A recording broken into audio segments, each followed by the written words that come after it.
Hello there. Welcome to another Monday live stream. We're going to continue working on this Leprechaun that I started last week. So let me do the sharing bit over on Facebook here. Turn this music down a little bit.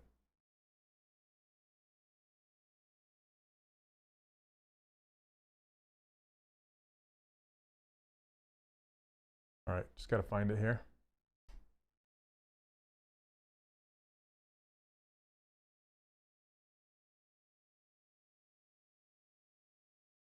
Internet's going a little slow today for some reason. Hey Alex, how you doing? Welcome, welcome. All right, well.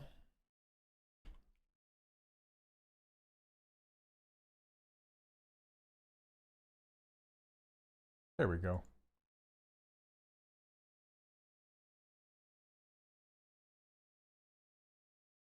Okay, there's one, and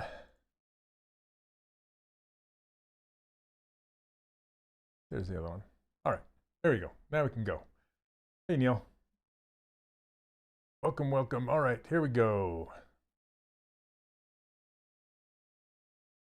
Get my references up here. Okay. Where did we leave off last week? Let's see, we were working on this guy. I kind of noticed he was losing a little bit of volume down here in his head that I wanted to fill. Just kind of bring it out a little bit.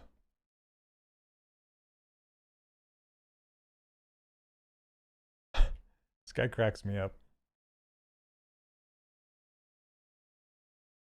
Okay. So how is everyone doing? Hopefully you're having a good week so far. The first day of the week. Well, it depends on if you start your week on a Sunday or a Monday. All right. I did want to give him some pupils just so he has some kind of a direction to his eyes. Kind of a brown, maybe a dark brown eye, something like that. I should say dark brown eyes. Let's see.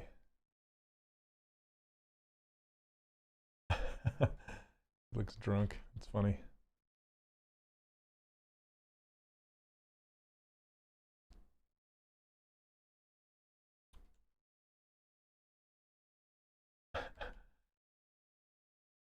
Oh yeah, today's one out of before. So yeah, so today is well, when was it? A couple nights ago was daylight savings here in Utah, so that's why we're an hour difference. So I apologize if I'm starting and you missed this, but the replay will be up. So maybe more people will join us in an hour when they're thinking I'm going live. So okay, let's do material. I want to fill these eyes with maybe, let's see, zebra eye reflection. Yeah, let's do that. That's fun. Okay. Make sure we're on the eyeballs. And we'll go back to ZBrush. Do ZBrush paint. There we go. That always adds so much to the eyes. Hey, happy Monday. Okay, and I want to combine all these parts so I can blend this stuff together too before we get going on the body. I think I do want to shrink his teeth in a bit. They're feeling wide to me. It's always interesting, you know, letting a character sit and cook, you know, like ignore it for a little while and then come back to it and get your reaction to it. I'd be like, oh, I need to do some more things. It does not change until the 29th March in Europe. Okay, interesting. I want to give him some eyelashes too. Let's do that really quick. Turn him to the side.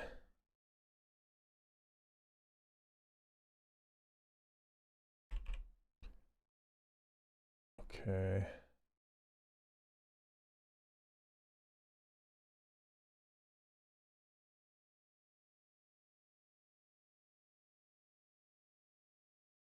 Neil, I'm listening to FM 84 today.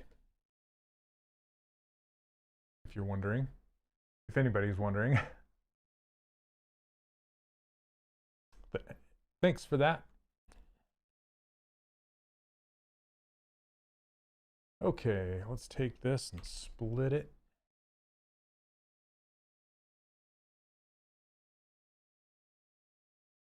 Let's see, dynamic subdivision. I want to uncrease all. Where are we? Okay, perfect.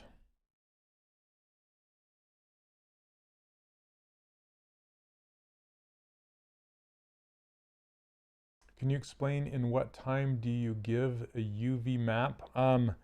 You don't need a UV map until you're going to create a game character, or if you're going to do any texture work. So if you're wanting to do, or if you're wanting to put noise on the surface, any kind of texture or noise that you want to do, that's when you want to do either temporary or permanent UVs. Temporary UVs are just UVs that will allow you to do what you need to do as far as getting the noise on the surface. Permanent UVs are for when you want to take it outside of ZBrush and into a game engine. There we go. This guy's cracking me up.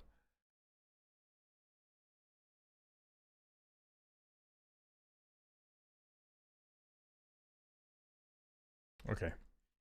I think I'm going to keep his eyelids separate. I'm not going to join those in. I like them. I like this nice hard line. So. Okay, and I don't think I'm going to join the ears either because they're hidden by the hair. So I like to leave things separate if I can. But if there's something distracting like this seam in between the upper and lower and the seam between the nose, then I want to combine all those together. But if I don't have to, I won't. Look at that. What's up, Mr. Nostril guy? That's hilarious. Okay. Split hidden. There we go.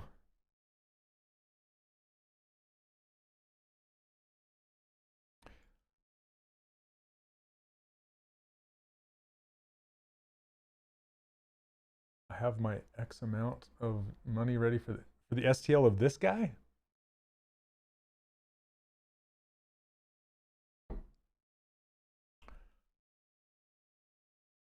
Okay.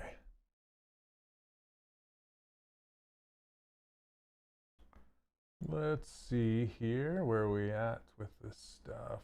Okay, there's the head. Here's this piece. I love how this piece looks like a Muppet. It's this piece. Cracks me up. Okay.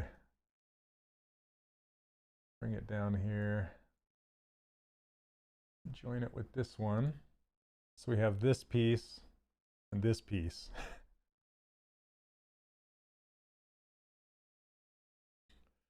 Hey Mike, I'm gonna do remesh by union right now. So yes, your timing is impeccable. It's impeccable. Okay. I'm going to, let's see. What's this nostril? Okay, nostrils, where are you? They're down here. So I'm gonna bring the nostrils in together as well. So let's merge this down. Merge this down.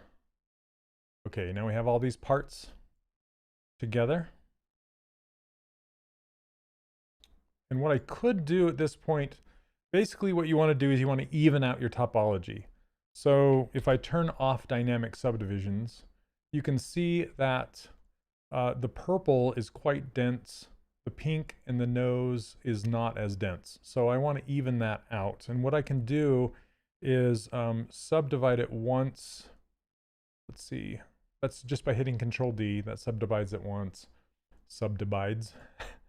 And then I'm going to get rid of that subdivision level by clicking on Delete Lower. That doesn't fix the density issue, but it does give us more geometry to work with, because what I'm going to do now is decimate the whole thing just to even it out. So if I go down here to decimate and I roll this slider down, what it's going to do is even out the topology across the board. Something like this. Okay, and this is about the density that I want, so it will keep my creases and things like that. Okay, hey, what's up, Warren? Okay, now I can merge, or I can tie things together, stitch them together. So, and I do have perspective turned on for a second. I just turned it off. So what I can do now is show the gizmo. The remesh by union is located inside of the gizmo menu. But if you're wanting to do it symmetrically, you need to have symmetry turned off, and then stick the gizmo in the center by hitting this little Google Maps icon right here, holding down Alt and hitting this little arrow to reset the gizmo, line it up at the center. Now we can turn symmetry back on, okay, because if symmetry was turned off and I did that, it would center it in half of his face instead of in the middle of his face. Okay, so if you don't do that, this step, you'll get an error when you're trying to remesh. It'll say non-symmetrical data found or something like that. So you need to have your gizmo right in the center, and then you click on this gear and you click on remesh by union. But before I do that, I like to duplicate it so I have a backup in case it goes awry, okay? Or you can just do a save as, either way. Okay, and then do a remesh by union, and you'll see that it does the stitching. If you zoom in here, it'll make these little triangles all the way around the edge where everything touches each other, okay? And then you just click on this gear again and say accept. And now we have a stitched together head.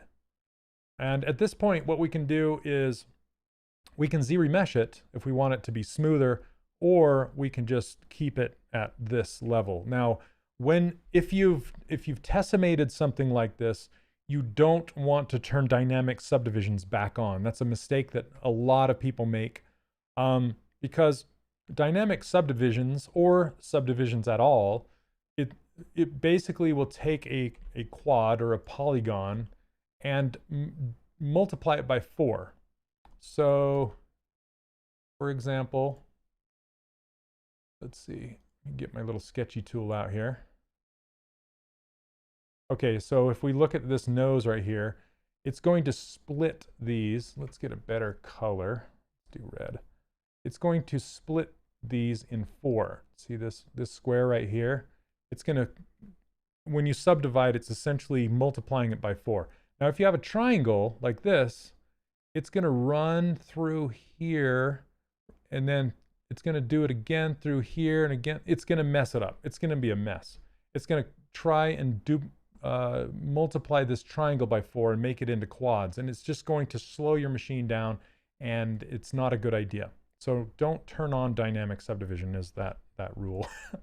Okay, so at this point, what I can do, like I said, I can either leave it like this, or I can make some cool groups, like poly groups, and Z-remesh it so we have some nice loops around the mouth. But honestly, I think it's okay as it is right now. And you can kind of see some of these facets left over from the lower resolution. But now I can start cleaning up these seams because it's all stitched together. And what I do is, at this point is I usually turn on Sculptors Pro. Okay, and then I'll go to Stroke and turn off Adaptive Size, and then I'll adjust my subdivide size. Now, the subdivide size is actually tied to your Decimate size, okay?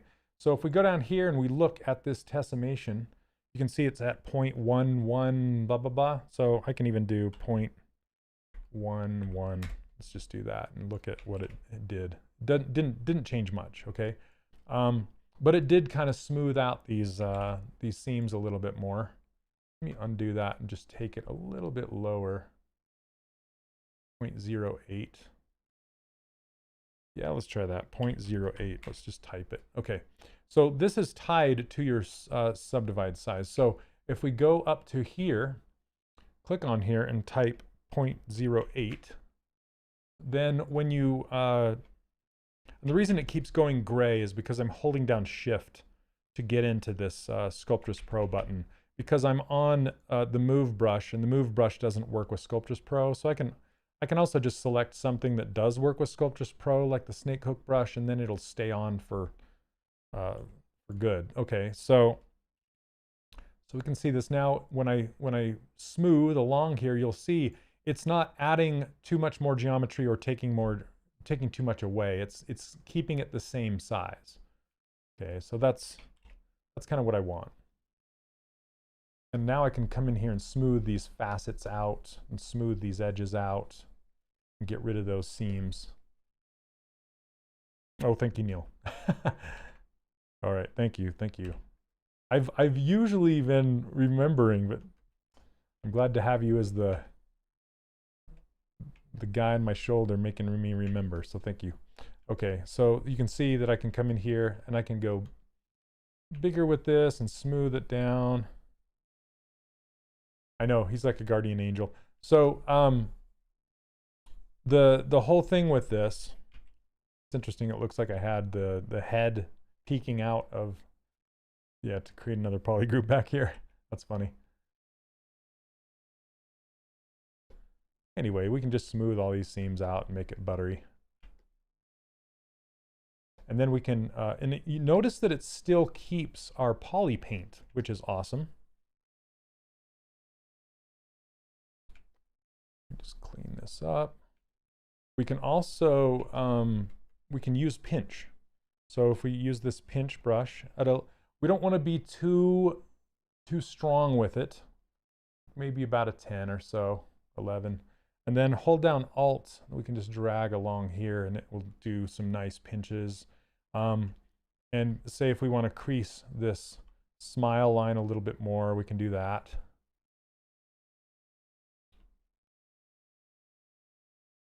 After you do keep group with ZBrush, let's see. I'm missing some of these. Hey, what's up, Samirian? Let's see. Thank you. It was the tessellation step I completely forgot, and super good tip on turning off dynamic subdivision. You're literally more useful than any of my university teachers.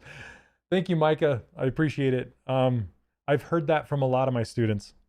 So, and I'm just going to do a quick pitch really fast. I do teach an online course. If you want to learn this a whole lot deeper, I go from start to finish, from very beginner all the way to advanced in my course. It's called the 3D Character Workshop. It's right here. And you can go to 3dcharacterworkshop.com and find out more. Okay, because I can't cover everything here, you know. I do kind of talk about what I'm doing, but not in complete depth. Okay. And then I can, you know, crease the lip a little bit more. If I want to do it on this lip, I could. I kind of like the softer. I'm going to undo that. Softer, rounder. Okay. There we go. Now he's buttery. No more seams between all this stuff. You can just blur it out.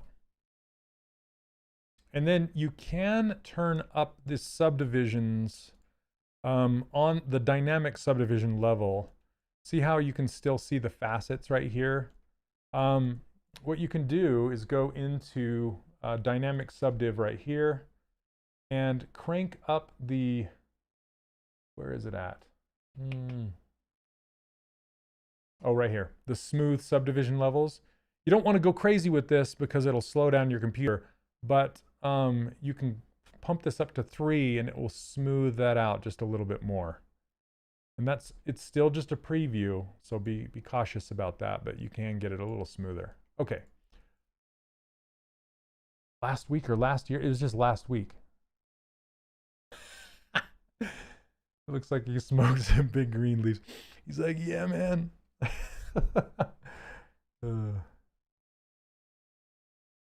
Yeah, he's supposed to be drunkish.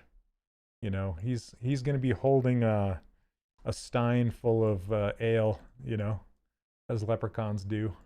I guess they do. He's a happy guy. Hey, how's it going, Ryan? Yeah, he's a pretty happy dude. Okay. And with these let's see. I was just going to say with these eyelids, you can also it's weird. Sometimes you'll see in cartoons, particularly like Mickey Mouse Clubhouse or the old Mickey cartoons, their eyelids are more shiny than the rest of their skin, which is I find kind of odd the way that works, but it kind of works. So I was just gonna, I don't know. Sometimes I want to play with that idea, you know, but this basic material, it has gray in it. I wish there were some more like white materials. And there's always this toy plastic or sketch toy plastic. The toy plastic, it adds too much sheen to it. So, oh, thanks, Ryan. Right, David? How's it going, Dave? How you doing, man? Tink. So I got to show you this too, you guys. So I started by using a mannequin. I don't normally do this, but you can see this. This is going to be his pose. I just wanted to kind of, this is a design sort of on my own. It's being it's being inspired by several art pieces that I found, because there's Leprechaun, you know, art all over the place, and I found a handful of them. And what I wanted to do is pose him like he's sitting on a shelf, like a little leprechaun on a shelf. And then holding a pipe in his right hand, and then holding a stein full of ale or something in his left hand, and then just having a good old time. So that's the idea. Here's the pose.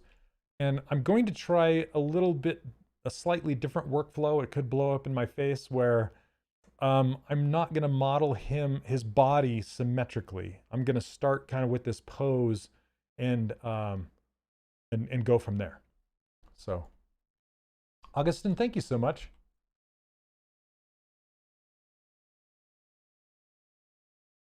Hey, the Marco, thank you. Okay. So you can kind of see how his head is going to fit in there with this pose, and he's just going to be a happy dude. Happy feller. Okay. Whoops. I didn't mean to do that. That's... I accidentally hit Alt, which made this disappear, so I don't know what I did. There we go. I accidentally got rid of this like weird cylinder shape. So, all right. For a 3D print, if a shirt has a collar, is it best to just draw it on flat with the topo tool, then use the dynamic thickness rather than trying to pull it out, placing it, and then closing off any air pockets or holes? So that's going to be part of what I'm going to be talking about when I build him out, is staying mindful of the gaps and the holes and the air pockets underneath, so they don't, because those air pockets will actually catch and hold resin. I have a resin printer rather than a what is it called, FDM or something, the extrusion style printers.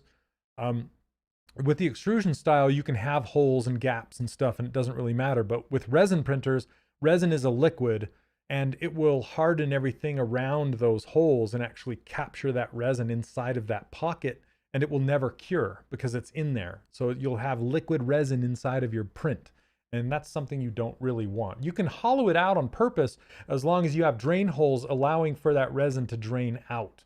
But if it doesn't have any of those holes or drains, then you're gonna have problems. And then sometimes when you heat it up to cure it, it will crack and pop and make that resin leak out. Which there's one we were doing for Disney Infinity where there's a little tiny hole right inside the eye where a tear duct is, and it made it look like it was crying because the resin never cured. It would leak out of the hole in its eye, so it's like this weird weeping statue.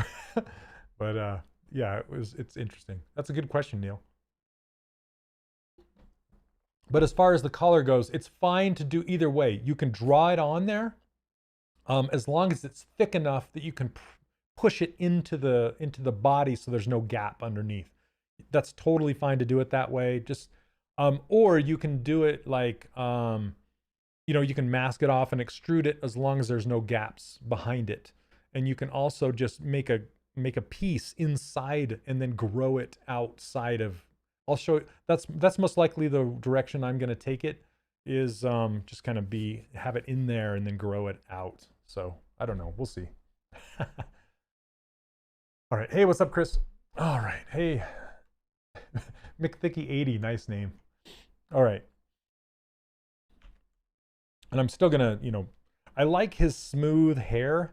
I might try different things as far as like maybe carving this by hand. I'll probably start that way first, and rather than like laying down strands, because with 3D printing, that laying down strands is also going to introduce gaps and holes.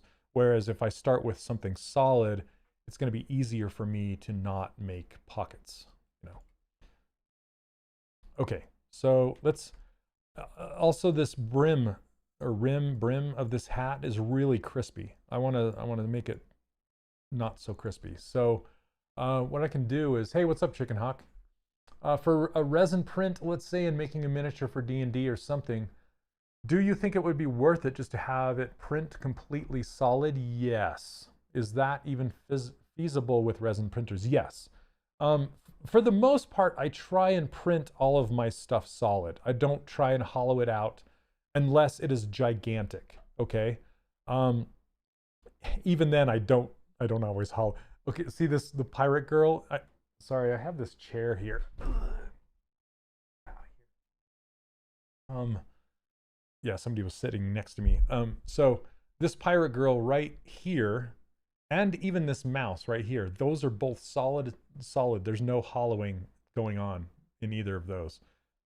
So yeah, I typically do, but if there's some type of giant something, so we hollowed out Hulkbuster. So Hulkbuster, we printed him really, really large, and we hollowed him out and made drain holes in his hands where the power boosters, and the feet where the power boosters were supposed to be.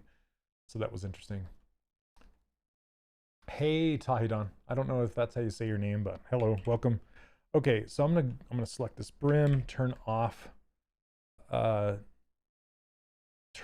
dynamic, and then I'm just gonna bevel these edges out. And sometimes bevel doesn't go all the way around, but I'm gonna try it because see, it has a quad right here with an edge here. Sometimes, even though I say bevel edge loop complete, sometimes it doesn't make it all the way around, but we'll see. Oh, it does. All right, great. So that's what I want, is a little bit of a bevel here and one on the bottom here.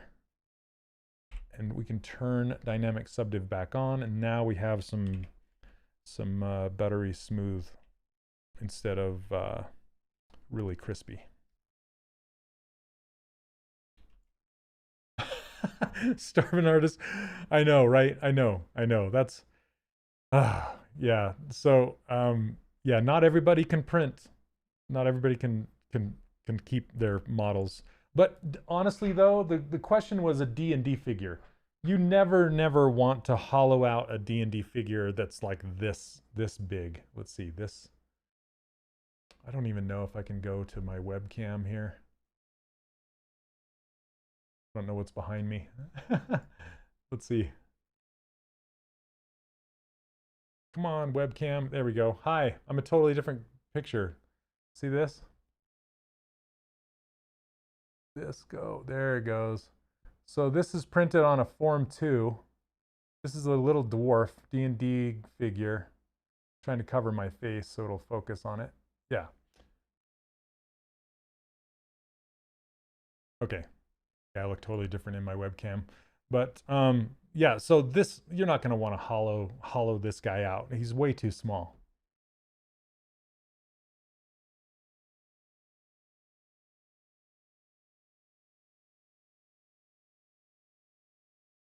Yeah, a lot of people will print out on like an Elegoo Mars, I think they're called, and an Anycubic Photon. Those are like the top two uh, stay-at-home mini resin printers. I think you can pick up an Anycubic Photon right now for $165. And that's nuts to me. Just bonkers to me. How much of a layer size? That was at 0.1 or 0.50, I think. 0.05? 50, whatever 50 is. No, not 25, just 50. I could have printed that one. You got the Photon? Nice. So this was a Form 2. Form 2, yeah, printing at a 0.5 or whatever it's called. Okay.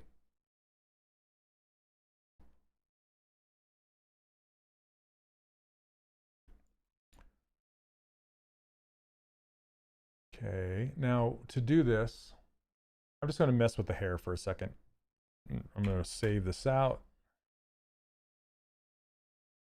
And I'm done with this. I like it, so I'm going to delete the old one. I'm just going to clean this up really quick. So look how many subtools we have already.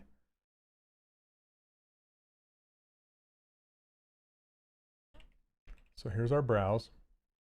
We can duplicate those, hide the originals, and then this is the fun part. I really like to apply dynamic thickness and then get rid of the lower. So these are pretty high resolution.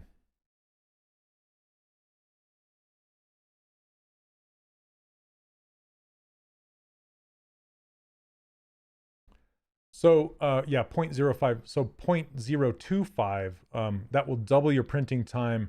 And the increase in fidelity is not that apparent. Yeah. Okay, I really like the Orbs brushes for doing hair, for like hand doing hair. So there's Orbs Cracks 2, and Orbs Cracks 3. So I kind of like this Orbs Cracks 2.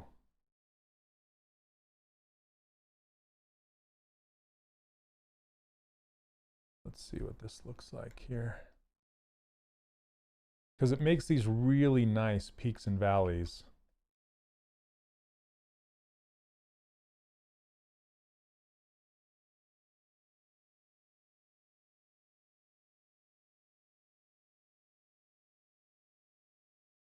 Yeah, 3D printing is crazy.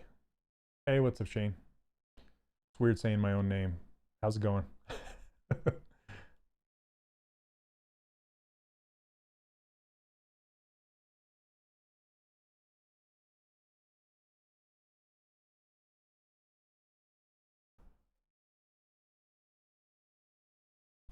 Yeah, just make sure you do some variety. That's the hardest thing for me, honestly, is like trying, because it's human nature to be even, and it's really difficult for me to be random. I want to be like tick tick tick tick tick, like perfectly even, and it's yeah, it's the struggle. The struggle's real on that one.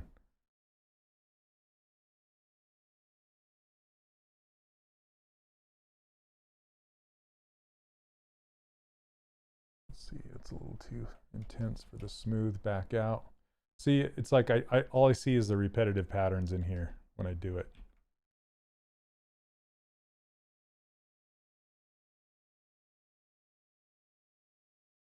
I'm just going to rewind a little bit and just play with a few different ones. Because there's Orbs Cracks 3, and that gives a slightly different look. So I can also go to transparent.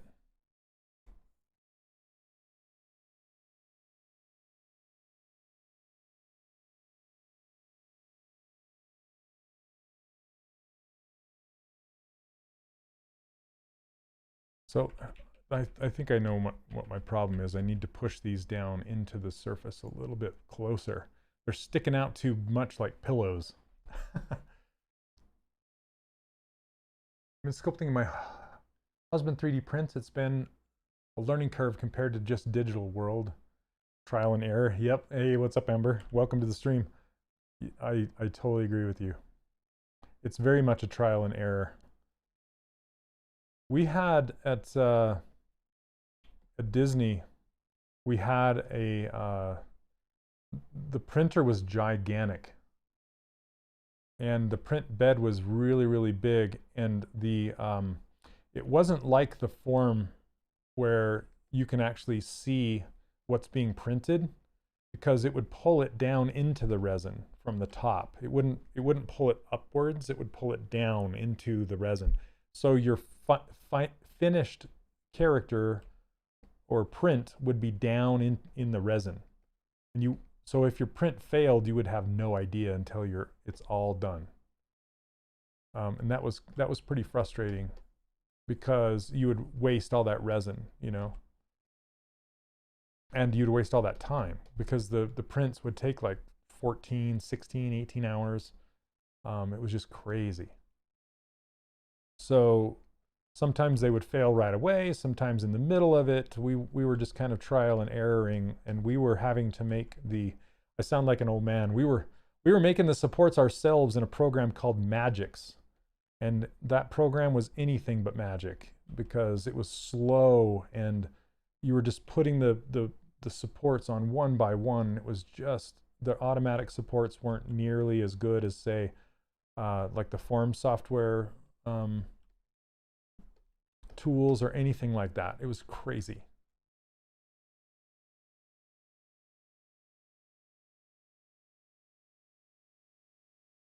Taken secrecy. Yeah, it's so secret that you can't tell if your print failed. Okay, there we go. See how it's kind of more on the surface now, instead of floating above. I was trying to push the hairs down, in like the carves down into the surface, using the surface of the head to act as something I can push down into.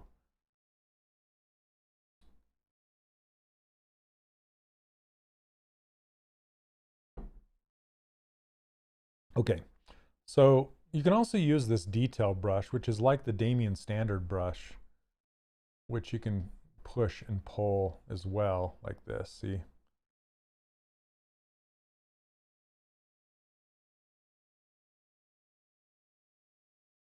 So I can hold down Alt and pull it out, or just regular stroke and push it in, like this.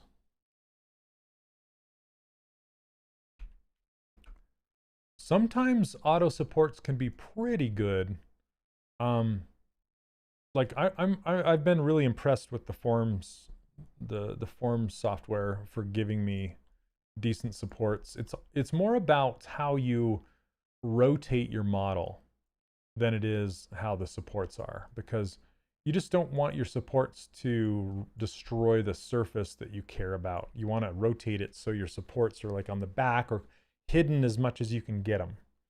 But it's pretty easy to do auto or manual supports as well. Yeah, Cheetahbox does a good job too. That's what I use for the photon, any cubic photon.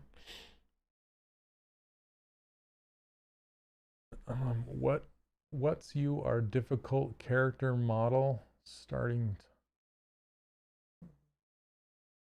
I don't understand that question, Augustine. Sorry about that. Maybe rephrase it a little bit.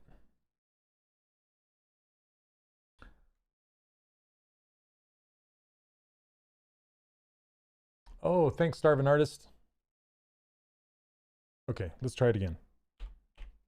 Let's do just regular Orbs cracks and see what that gives us here. Yeah, that's a more subtle. There we go. Okay, that's what I'm looking for.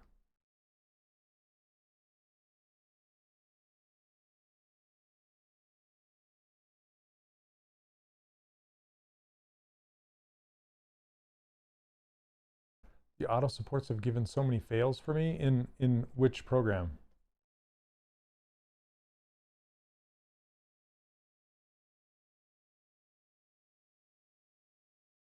Cheetahbox? Ah, I have not done much of that.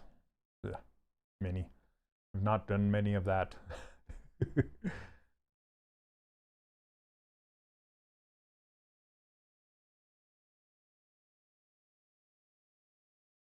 Okay, let's see here.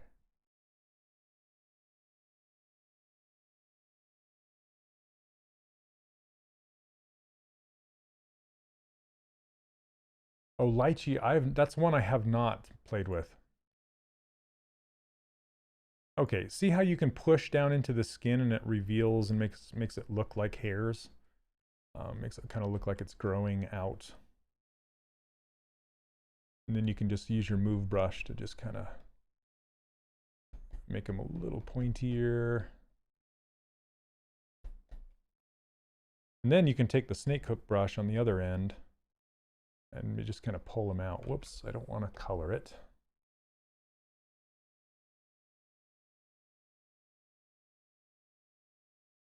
And just kind of pull it out.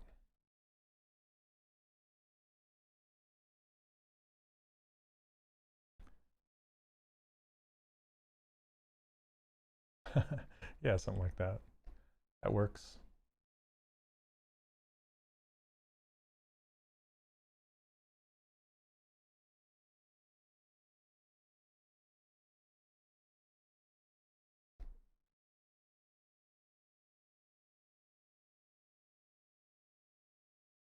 But see, I always do it. These look like even, you know? It's like boom, boom, boom, boom.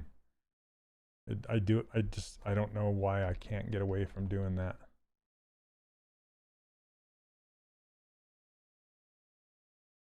So I have to like just really force myself to go in and figure out.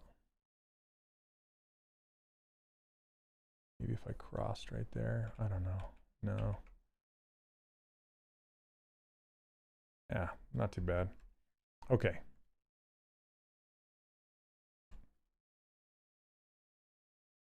Okay, let's do the same thing. It's a little smoother than Dam Standard, the detail brush, but it's built off of the Dam Standard brush. But as you turn corners and stuff, it doesn't make the dot dot dot dot dot. It's yeah. Okay, let's see. So let's do the same thing with this beard. Duplicate that. And then apply. Delete lower. Okay, now I can Decimate this. I always think of Decimate as kind of like flood filling it with the density that I want, you know?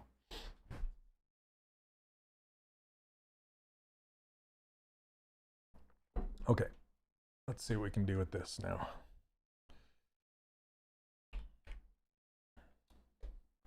Just the orbs cracks.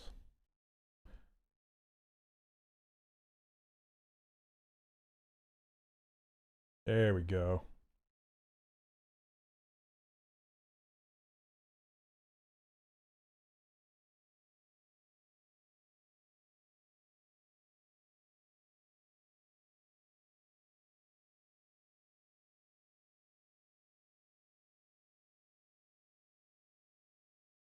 Doesn't want to, there we go.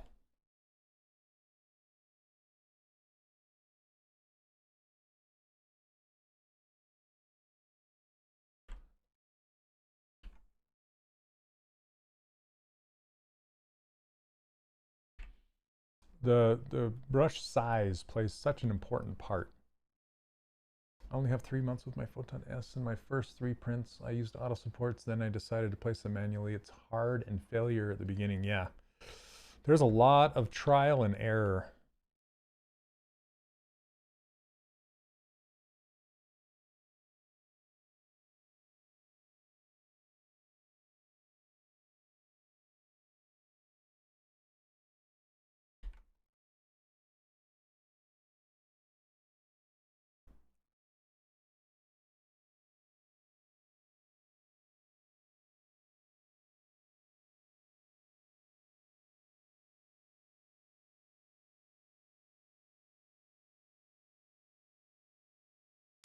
Is there a noticeable difference between a Formlabs versus other printers?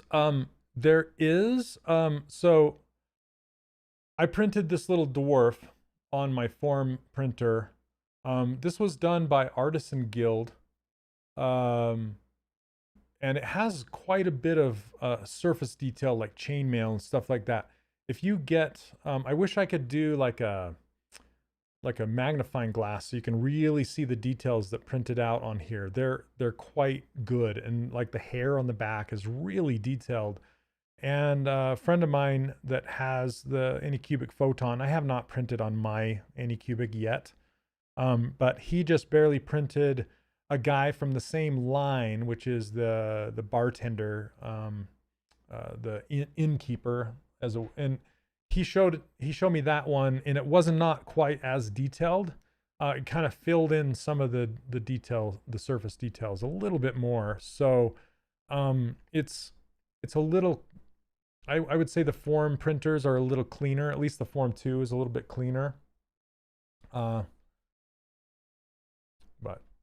yeah, I think they're both fine. But that's probably what you're going to be paying for when you, because the Form 2, I think I found this one used for $2,500, which is more than $165. So that's where the difference comes from, you know, just a little bit more detail. In the workshop, have you got a lesson on how to sculpt feet? Not really. I don't have one like specifically talking about like toes or anything like that. But honestly, it is just a matter of like, instead of thinking about the, you know, what you're sculpting, just think about, break it down more into forms, shapes, and the concept itself. Like get some good reference, get the concept, and don't think about it as feet. Think about it as, this is just the thing I'm sculpting, and just kind of dissect it into its basic forms and shapes. And you should have a, yeah. So hopefully that helps, but.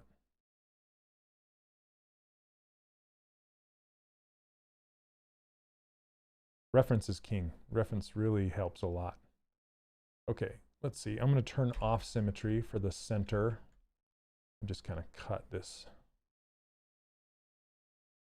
down a little bit through here.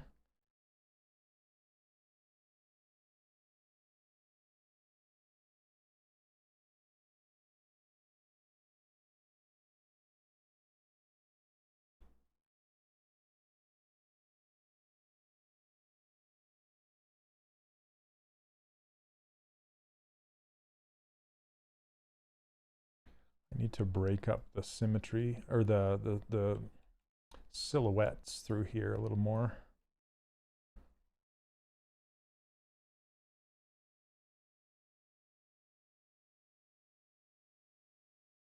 So I can make this more jaggy. Jaggy, that's a real explanation word that I can use, right? Jaggy.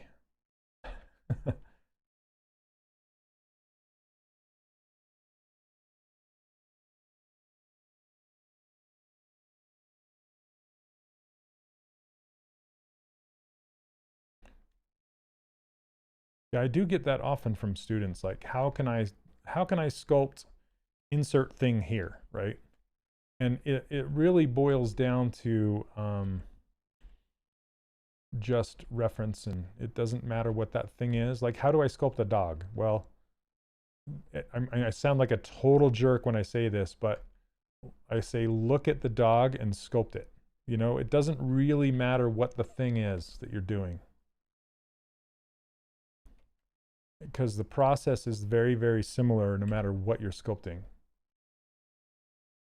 There are some tricks to do, you know, specific things, like dress ruffles and things like that. There are tips and tricks that you can use when it comes to that, but as far as like forms and volumes and shapes and things like that, it's the same. It doesn't matter what you're sculpting.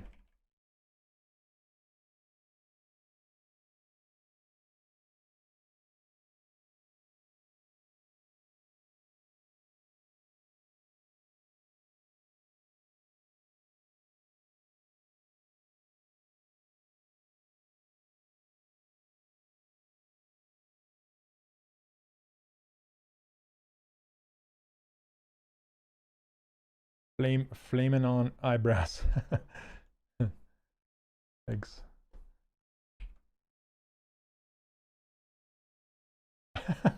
Yeah, Chris. I mean, that's like the a-hole thing to say, right? Like, start with a sphere, then sculpt the rest of the whatever it is. That doesn't really help, but it's kind of true. There's a lot more to it than that. I don't just want to say that and leave you hanging. There are techniques to breaking down, you know, volumes and shapes and forms and assessing, dissecting. That's part of the translation.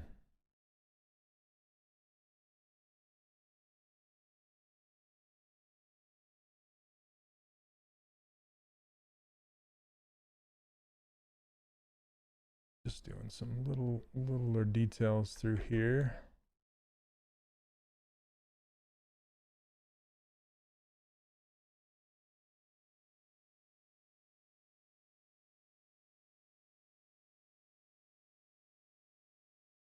This guy's pretty happy.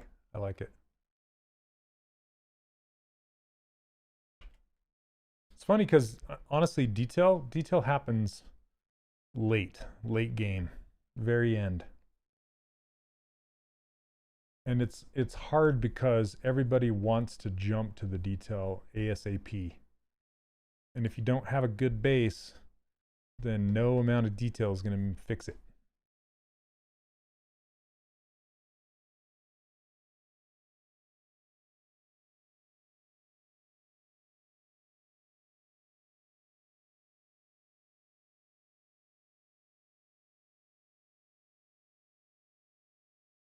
I did a past series on Pixologic with one of the pirate girl, the other cowboy riding the dino, where he goes into the printing details. Yeah, a little bit.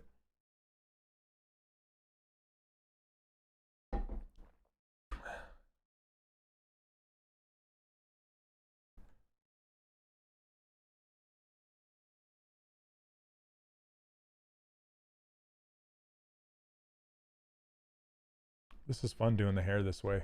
I've kind of forgotten how kind of freeing it is just to draw the hairs in, you know.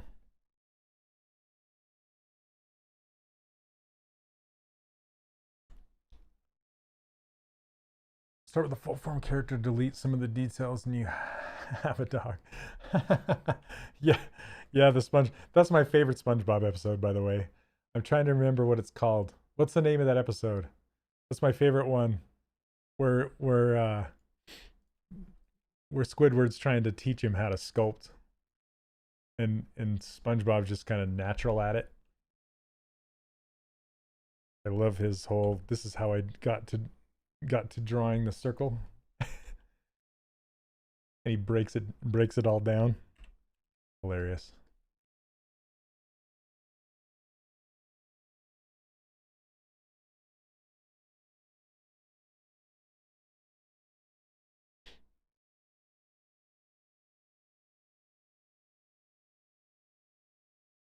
Like art critic or something.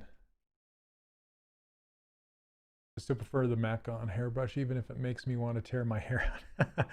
Yeah, I like it a lot. I really do, because with the Mac-on hairbrush, it kind of gives you happy accidents. You know, you just kind of develop it as you go, and you'll just find things that you didn't really plan on. It's like, oh, look at that. That's giving me something good. I like that. And I could even take these little pointy bits and make it look a bit more like the Mac-on hairbrush, like with snake hook, just kind of drag them up into. You need to turn your camera so the plane is like you're going to be pulling it up into the head. But you can do something like this and make it look more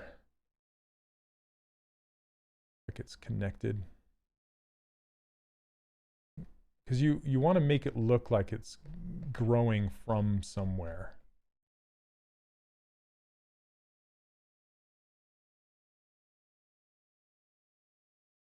And attached, you know? Artist unknown. Thank you. That's it.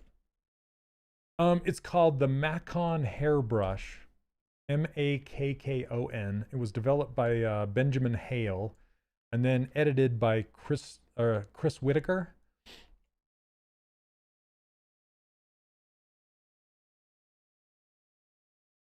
Okay, I like how the eyebrows kind of continue into the, just kind of surround his face, make the whole, you know, until you turn his head and then it's kind of broken right there, but I like that.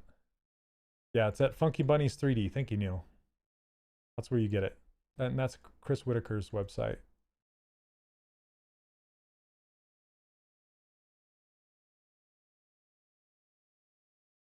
Amber, how is that different from the Move brush? Are you talking about the snake hook brush? The fall off is different. It's shaped more like a peak. So as you drag, it's going to pull it into kind of a peak instead of a large, yeah, a large kind of thing. What's your secret techniques or best tips? I have a whole bunch. I don't know. I just kind of throw them out there as I run across them. I don't have a list, you know? So I guess I just, as you watch, I just reveal them as it goes, I guess. Okay, let's see. Let's do the same thing with this. I'm going to save it first.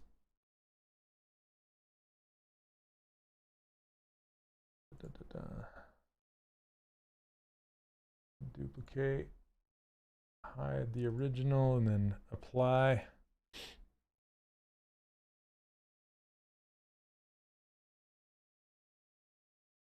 Hey Jet, doing great, thanks. Okay, let's decimate this again.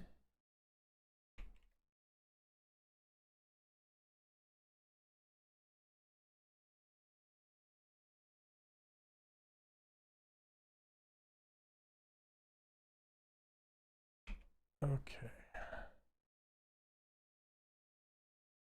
Just gonna move this out of the way of the ear a little bit more. Then it's always good to turn on transparent when you have something in the way that you just don't want to cut through. I'm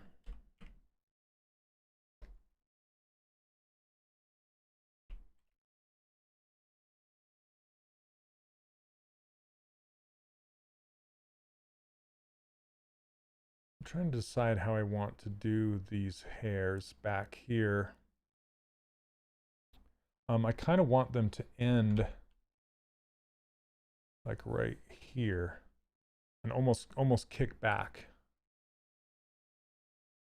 Have I ever worked with Aaron Blaze? Nope. He worked at not you know, not personally. He worked at the Florida studio in the film animation, and I worked in Utah at a game studio. But I've met and hung out with Aaron several times at different conferences and things like that. He's a fantastic guy.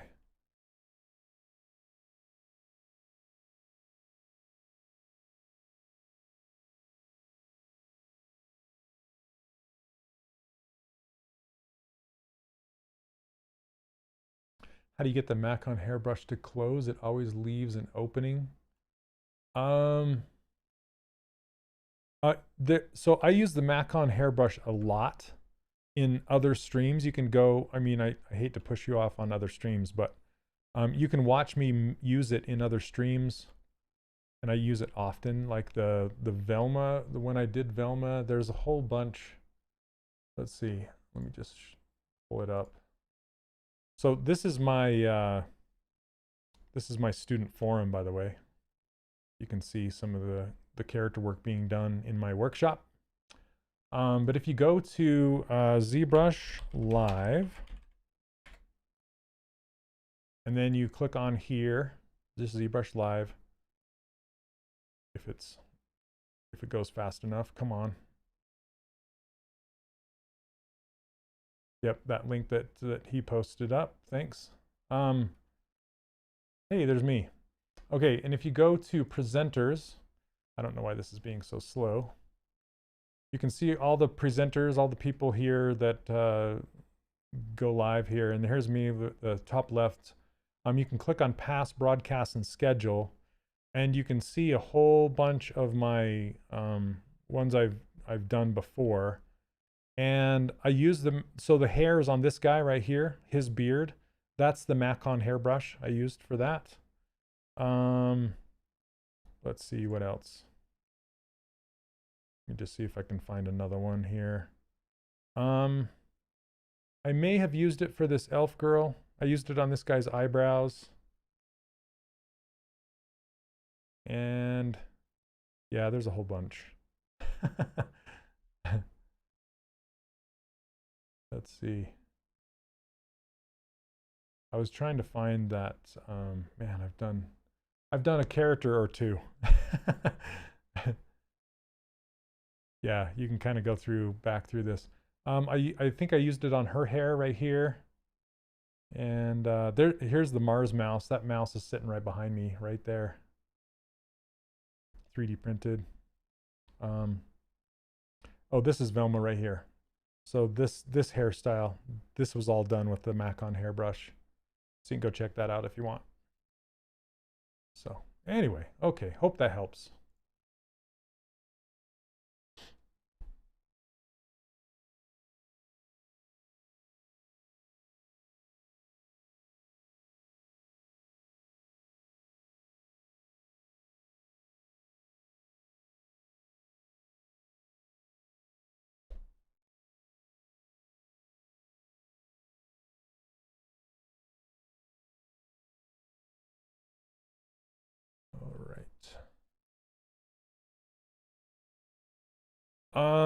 Geez, one fifth of them, because there were about, maybe not a fifth, but there were 5 main people on the team, and then we had some people in other studios outside of our studio working on some characters too. But yeah, a lot of them. I don't think I've counted how many.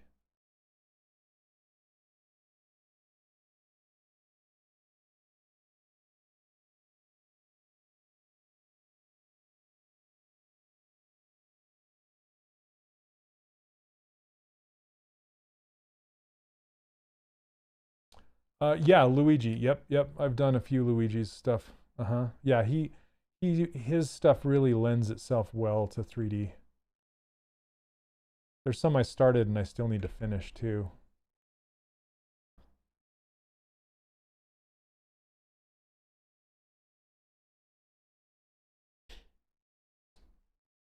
Hey, Rao Pow Pow. How's it going? Nice name. Okay.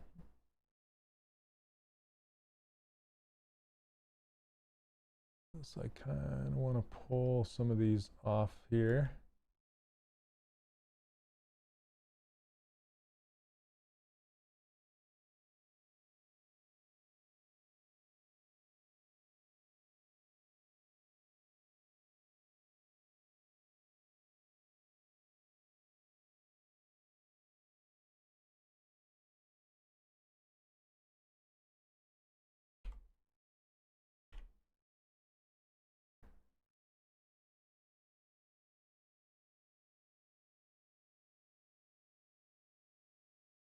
See, I'm getting even again. I don't mean to get even.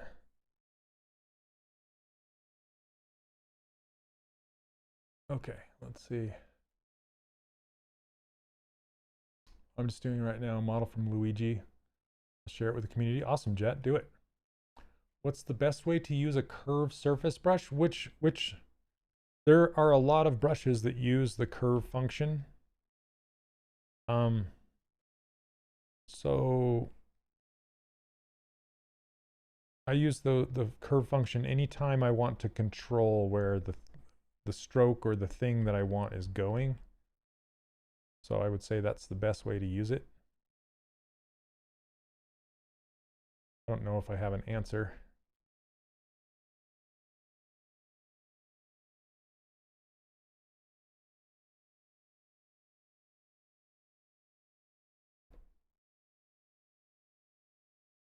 It's starting to make warbles. I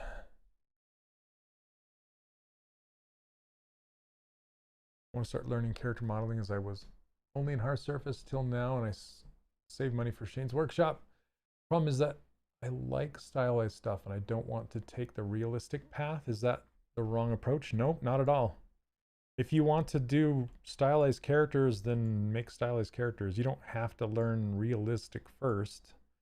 I mean, stylized is based in reality, but you'll kind of learn both as you go, if that makes sense. A brush called Curved Surface.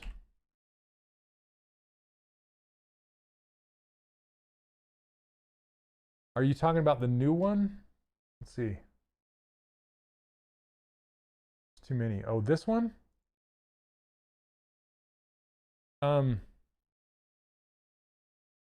Gosh, I can't remember. I don't know that I've used that brush. Honestly, I have a very small handful of brushes that I use, and I just kind of stick with them.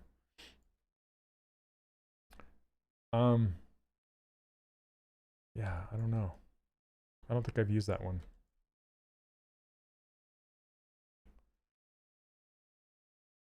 Okay, I'm not going to fill in the back here because I'm not going to see. Oh, two curves do you draw separately? Oh, like this? Oh, okay. Yeah, you can use that for anything if you want. I think it's based off of your brush size. I mean, you can use that for pretty much anything. I could have used it for the ears, I guess, to block those out.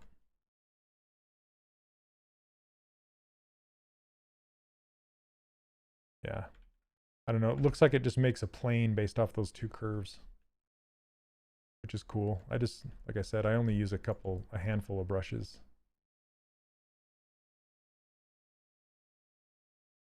To me, it's all those other brushes are just they're too overwhelming, and you don't really need them. You can use them for certain cases, but yeah, I just don't get wrapped up in all those.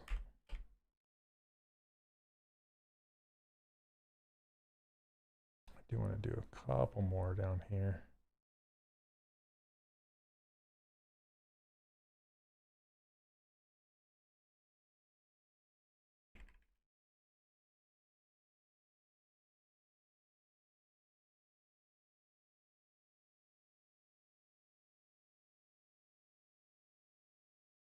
I said I wasn't going to do the back, and I'm doing it anyway.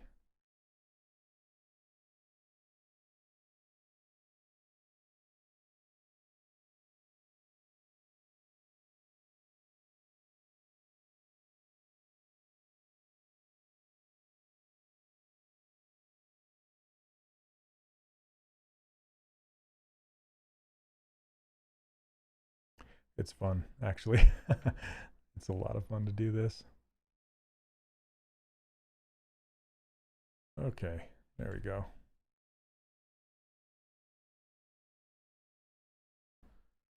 A broken pair of glasses pulling away. Maybe.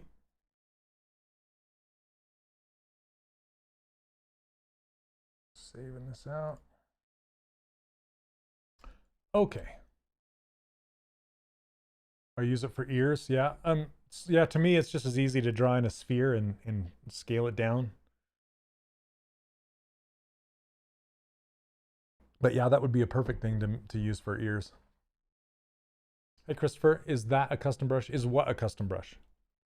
The thing that I'm cutting these hairs in with, that's called it's just Orbs cracks. It's a brush that's been around since the beginning of time.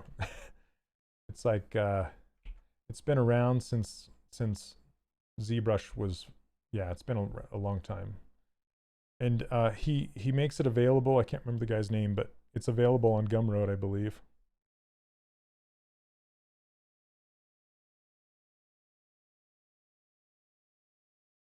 Just gonna put a little bit more detail on these.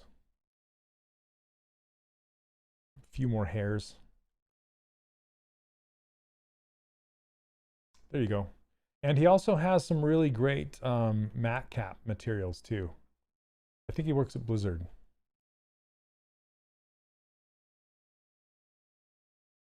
Let's turn this off.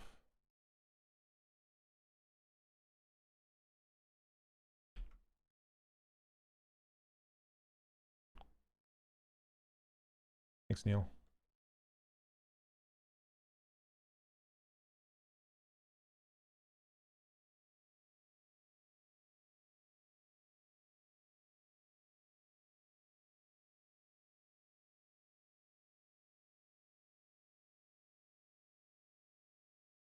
Okay. Yay. Now I want to kind of paint in some, I'm trying to decide. I want to lighten up his eyes. His skin is feeling a little bit like yellowish, like tan or something. I don't know what's going on with it, but I just want to redden it up, I guess. Michael Vicente. Oh, thank you. Thank you. Okay, I'm going to turn off Sculptris Pro for a moment. And I just want to push this a little more into the reds.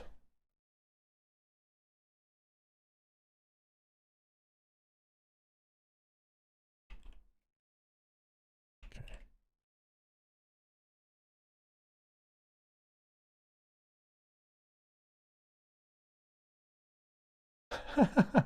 Yeah, Sean, for sure. He's like, yeah, man.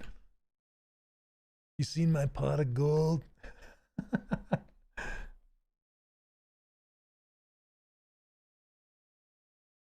He's a chill dude. It's a little too red.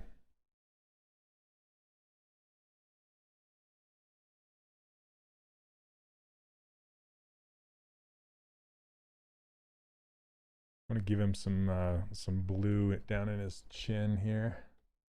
Maybe purple.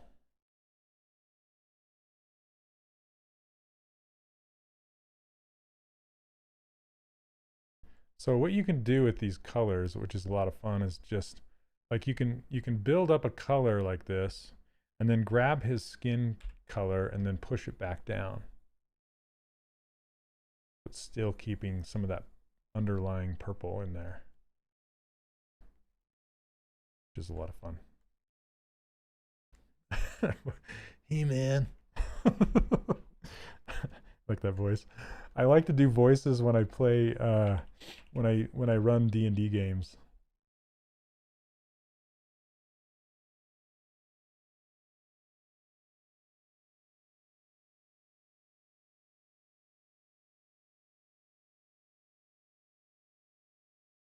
Let me fake some shadow from the hat up underneath here.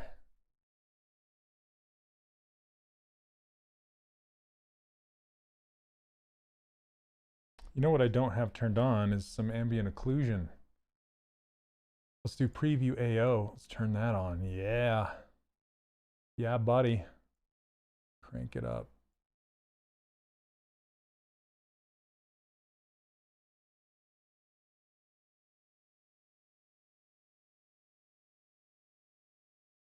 Yeah, that's going to slow it down too much.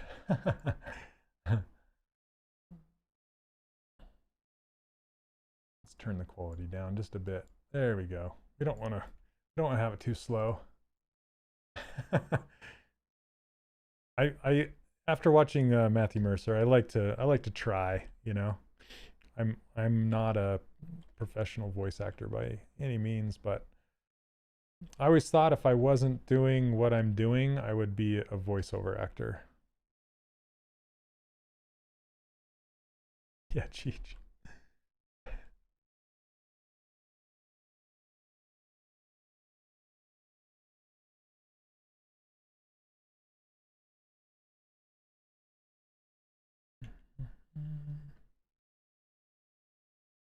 Okay, I think we're done with this hat.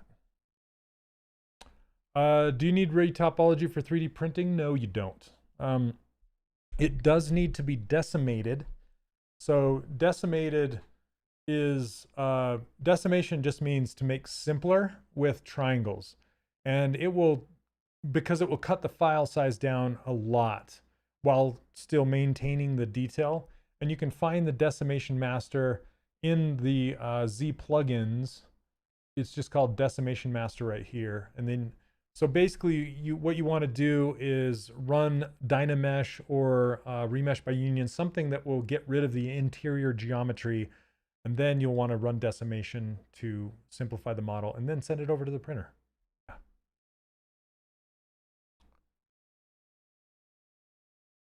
After working on the Zenyatta skin, did you happen to slide an audition in?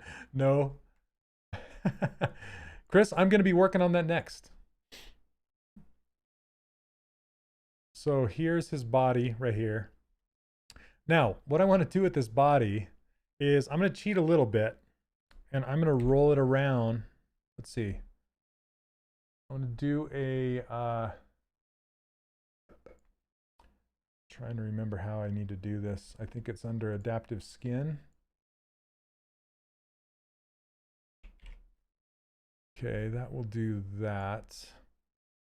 I kind of want to make it so it doesn't touch his leg right here. So I'm going to get that away so it doesn't, I'll move that together later.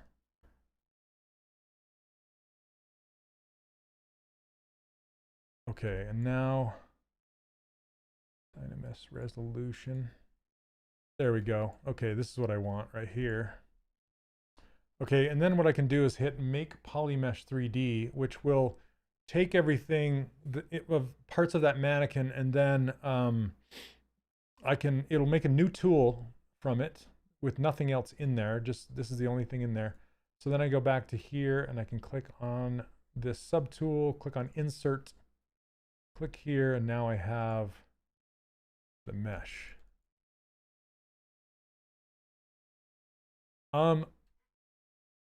Ibram, I will not, I don't usually go and show a demo beyond what I'm currently working on because it's kind of it derails me a little bit. So I hope you can understand that.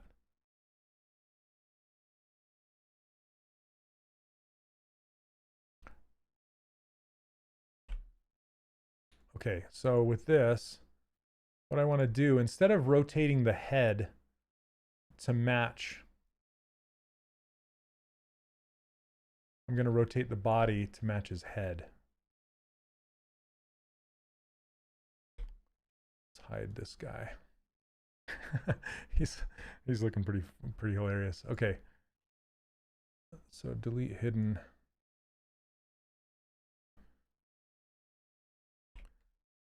That's pretty disturbing, making him skin colored.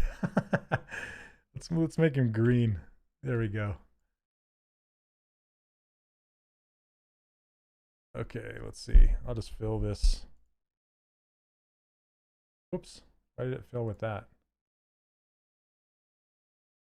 What? What?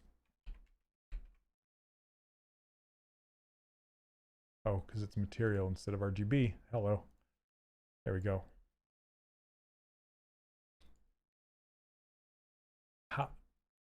How would I explain to make a stocking with flowers on it? Yeah, I wish I could explain it. It was just it's really difficult to, I mean, you can mask the flowers out and use extract. You could draw the flowers out with the topology brush and give them thickness. You can paint the flowers. You can, yeah, there's all sorts. And if you want, you can go back to my last week's stream and see how I made these flower or these shamrock petals, and you can make them that way if you want. It really depends on the look you're going for. Okay, so hopefully that helps. Sorry, I don't have time to sit and show you that. Okay, let's see.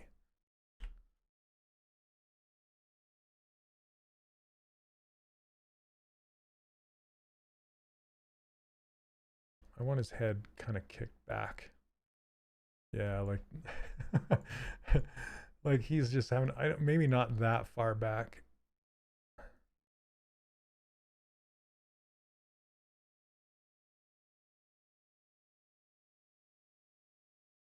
There we go.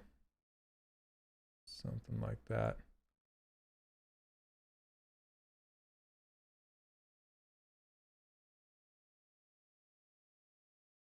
Like it's woven together. I don't really know how to do that.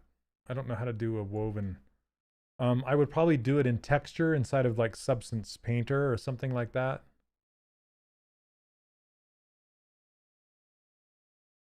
Let's see what.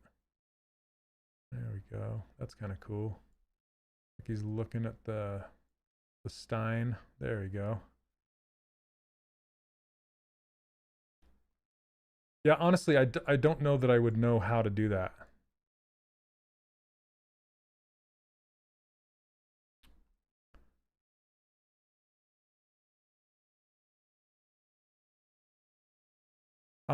Who I would ask is Paul Gabry.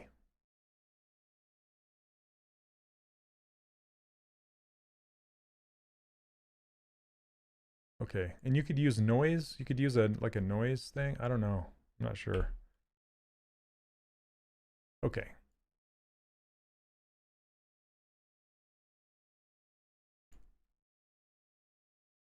All right, Shane. Thanks for hanging out, man. Let's see. You jumping on the NFT craze? Not now. Maybe later, but not yet. Hey, what's up, Mal? Ikaruga. What? Did you change your name? How's it going, Ika?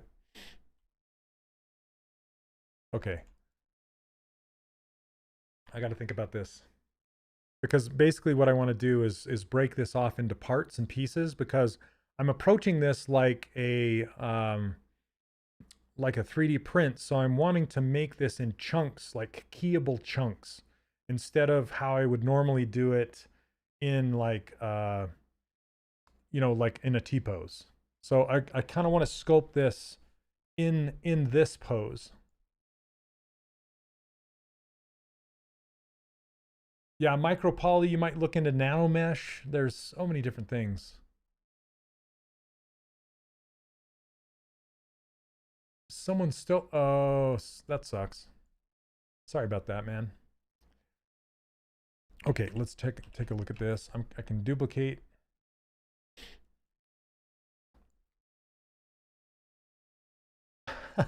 Yeah, the polygroup colors on his face. For sure, like red.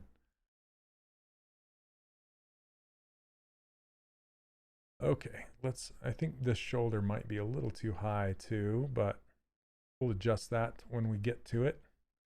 Okay, so basically when you do this, you kind of want to start from the base and work your way out.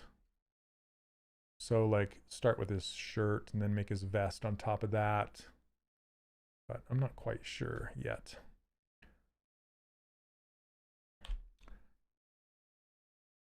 Let's see here. But I kind of want to start with his pants. I'm not sure. Okay, let's just go. And I'm going to use Dynamesh. I don't use Dynamesh very much, but I'm going to use it with this.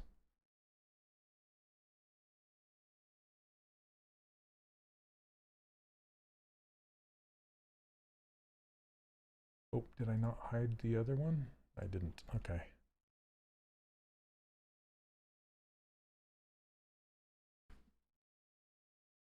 Let's see. Oh, I don't know how you can stick to one matte cap and skin shade on top of that. Go through 20. So yeah, Babu, what I usually do is sometimes if I need to check my surface fidelity, I will use ZBrush gray or ZBrush modeling. So then I can really see what the surface is doing, and I'll use like a white color here. I'd fill this with white and check it out, but yeah, other than that, I like to just see what it is, and I use ZBrush paint or the skin shade, those two things. What's your thought on focus or work stress? Let's see. I got to think about what my thoughts are on that. It's super duper important, and just make sure you take time for yourself and don't get too lost in everything. Let's see. I don't know if I have a good answer for that.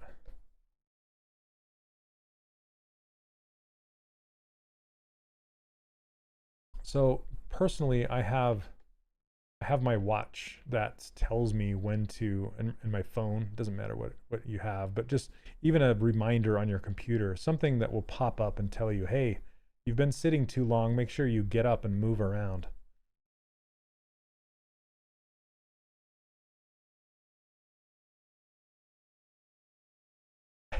guy reminds me of an Oompa Loompa.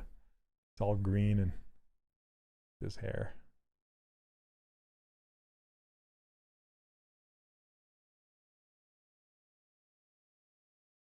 Let's see what time it is, 1:26. Okay. Just kind of blending all these things together. I'm going to give him some pointy shoes and some striped socks.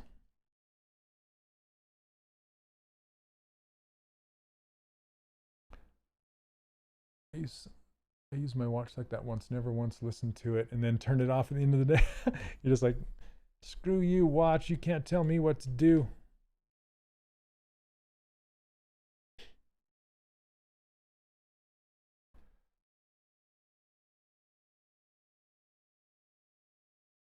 I'm using this fill brush, and you can hit Alt and it will kind of push it, flatten it, instead of build it up.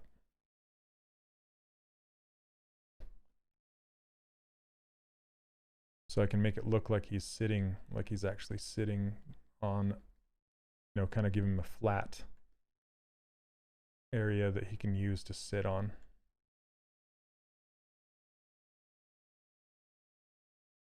And this will become my new base that I will build everything else off of.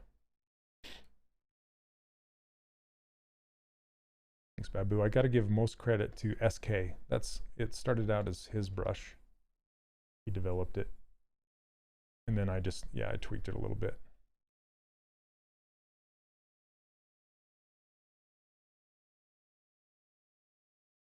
SK is another streamer on here, on the Pixologic live stream. I can't remember when he streams, but yeah, he's amazing. He does anime figures.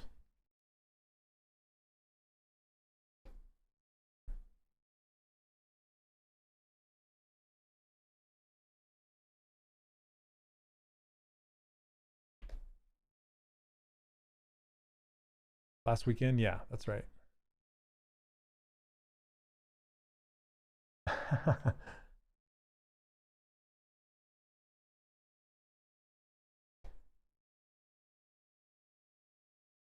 Yeah, like I'll end up taking these boots and making them like pointy like this.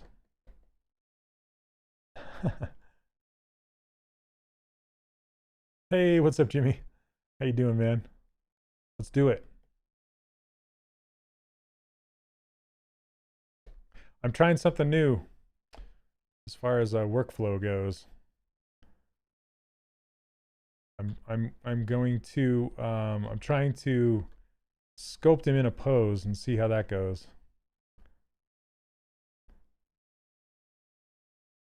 I don't really do that too often. I've done it a couple times in the past, but trying to get more into 3D printing and doing build up instead of T-pose and then pose. Yeah, I see SK do it that way all the time. And it's interesting because if you're modeling for 3D printing, it's a whole different mindset. Yeah, hard but fun. And I learned this from Ken Melton. Kent Melton. Sorry, not Ken. Kent. Let me see. Kent Melton. Yeah, this guy. He's one of my favorite sculptors, this guy right here. I got to hang out with him at CTN 1 year, actually 2 years, but he is a traditional sculptor and he doesn't have a choice. He has to sculpt in pose, right? So so much more life gets breathed into a sculpt that you have to kind of focus on both sides without symmetry, you know, and I just wanted to try it.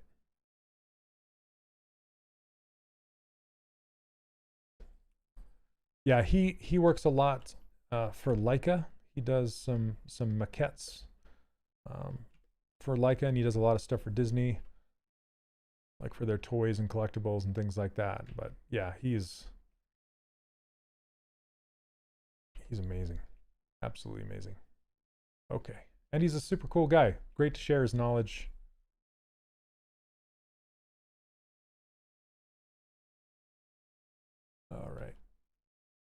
So, because I wanted to try kind of building up instead of drawing on. So what I mean by that is, like, for this coat, I wanted to like chop him up and bring his coat out of the surface instead of drawing it on the surface. Yeah, Jimmy, you and me both, man. He's got some great stories too. Like, he was telling me a story about how he had, it was like very, very last minute, and he had a Pinocchio statue in his car that like broke at the like while he was driving, and he had to hurry and fix it, you know, like before he presented it. And oh my goodness, I couldn't imagine.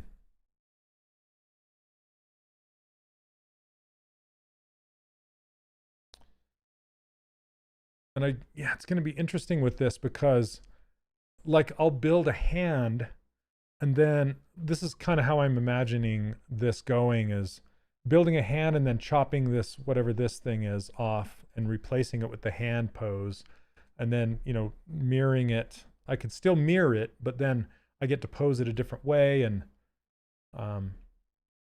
yeah, it'll be really, really interesting, I think, approaching it this way.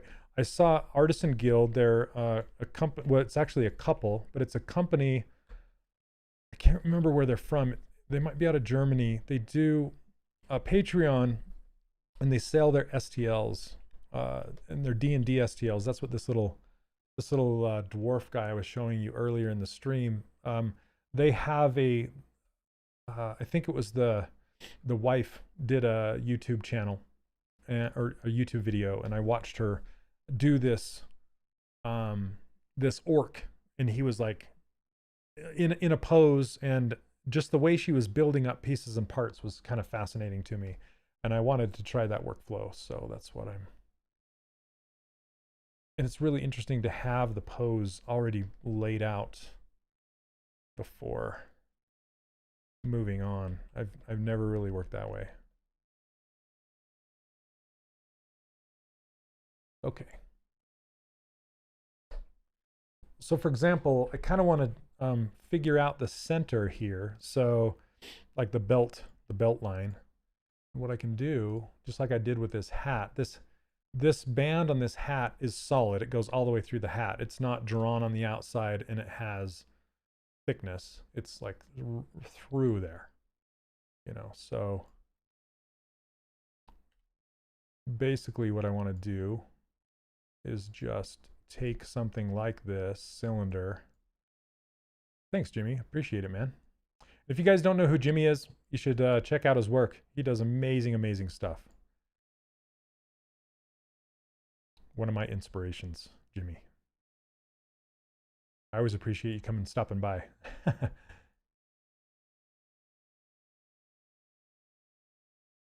Okay, so see how it's like solid all the way through, and then I can edit this. And I can split it off. Color it brown or whatever color I want to do.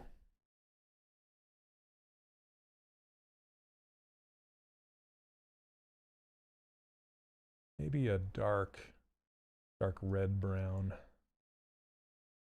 Something like that. All right, dude, let's do it. Maybe we can hit the ZBrush Summit or Lightbox or something like that. Be awesome. Whoops, that's not what I want to do.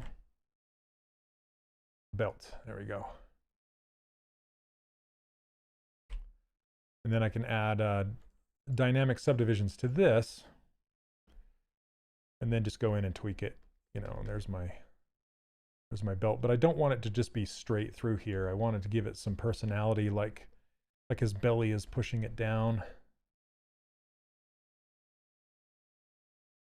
And then it's kind of curving up in the back. And so it's just as easy to edit this as it is to edit just a single-sided surface. But now I know that there's not going to be a gap behind it, if that makes sense. Like for 3D printing, I know that I'm not going to accidentally leave a gap. Oh, nice. Yeah, I've been every single year except for, well, I didn't go to like the first one or two, I think, but after that, I'm kind of a permanent resident at the ZBrush Summit. So if I'm thinking they'll probably do it live this year, hopefully, fingers crossed. I would love to go again. I miss it. It's like my Christmas, you know, like hanging out with my peeps.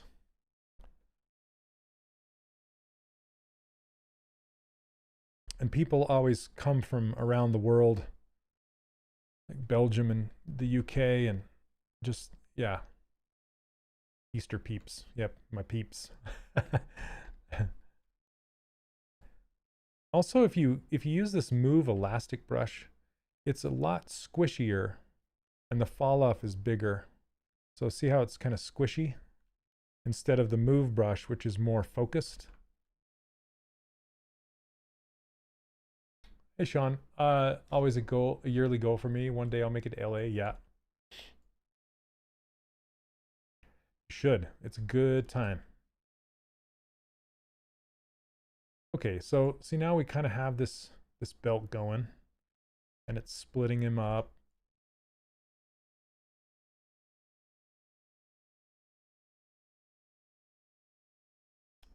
Kind of a clear that out right there, and then his pants. What I can do with this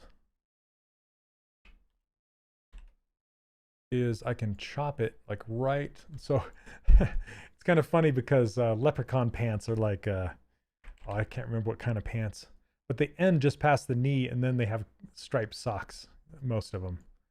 So I wanted to try something. Let me try. I wanted to try trim curve, but I don't want to chop it like this, right? I want to, yeah, knickers. Thank you. Yeah, capris are a bit lower. These are like right past the knee, just barely. Like, here's one of my references, this guy right here. See, they're just right past the knee. And here's some cool pointy shoes with striped socks, big buckles. Yeah, just this is one of the references I'm using here. I kind of like this notch taken out of the hat with a big buckle here as well. I might do that. We'll see. So.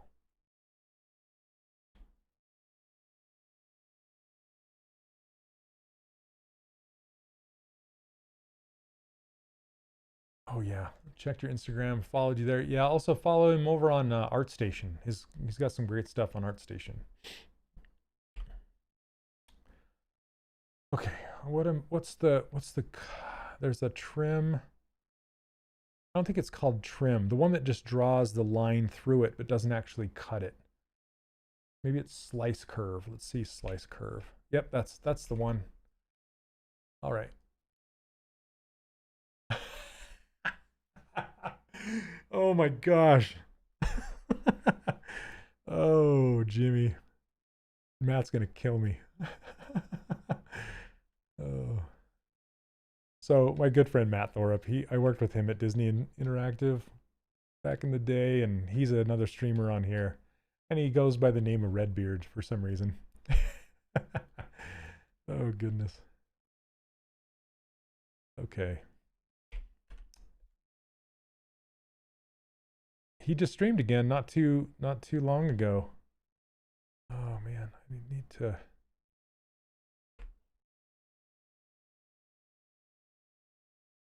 chop this, but I think if I do that, yeah, see it chops through all the way, and that's not what I want. Shauna Jameson. Nice. Irish stout, like some Beamish. Man, I love Beamish. Beamish is a beer that's a lot like Guinness. It's an Irish stout. I wonder if this slice respects masking. I sure hope so. Okay, here we go. Let's try it. I have a feeling it's going to go right through the mask, but we'll see. Nope. Awesome. Okay, sweet. That's what I like to see.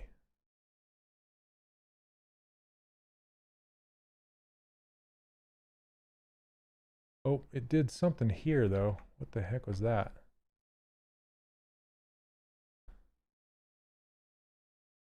Sponsored by Guinness. I love Guinness. That's not the cut. I'm only going to cut this 5 times, then it'll be good. Okay. So now that we have that,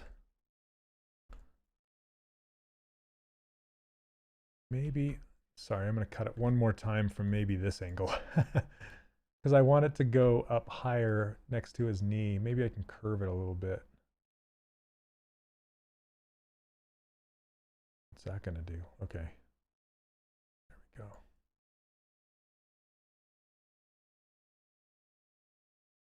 Don't forget to add flowers to those stockings. It did give me a little, I don't care. I'm going to fix that. Okay. So let's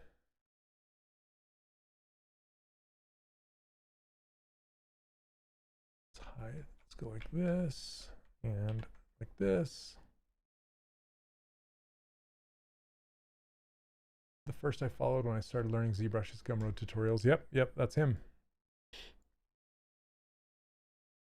Okay. Hey, Francis. How you doing? Let's see. So what I'm going to do is I'm going to hide these and then do a split hidden. Oh, I guess it's going to autosave first. Okay, split hidden. There we go. And then what I can do with this is do a close holes. So see, it's got these holes right here. If you just do a close holes, it just fills it and just kind of, there you go. And I can do the same thing with these boots because they have holes right there, and I can just say close holes, and it just caps those off. And now I know again that there's no gaps, there's no holes. It's not going to fill with resin. And now I have splits where I want the pants to end and the boots to begin. And then I can come in here and just kind of flare these out and drag them down into the boots. And it looks like when you use, I forgot to say, when you use close holes, it basically fills that new hole with whatever poly color you have active. Have I been using heavier pens? I look more slim. Let's see. What am I trying to say? I've lost about 45 pounds. US pounds. I don't know what that is in stones. But I'm just trying to clean myself up. I went vegan about a year ago. Actually, it's been a year in March. Yeah, March. It's been a year.